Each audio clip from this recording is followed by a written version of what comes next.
पूर्व शत्रुतारू जालीदेले पान बरज पाउंश होईगला लक्षाधिक टंकार पान।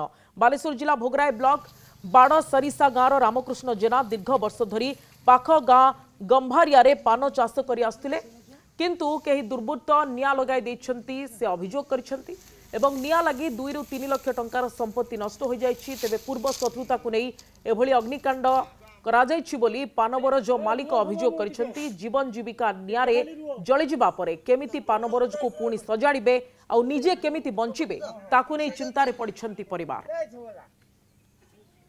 अभी जल्दियां लगी रहा कि जानी भी नहीं आसे कि पानी नहीं नहीं छी अब एई भाई की तो बापा मां बुढ़ा ही रहती से घर अछंती अब सब जानिबा परिवार यारी पर सब समय परिवार चले यारी पे हम तो किछि नहीं आमे तो जानि नहीं आमे तो काली रिसेप्शन भाई तो रिसेप्शन थिलु आमे जानि नहीं आमे काली 5:45 आसिलु घर पाख को जने लोक कहले आपनकर बर्जबार निया लागि जाई छी।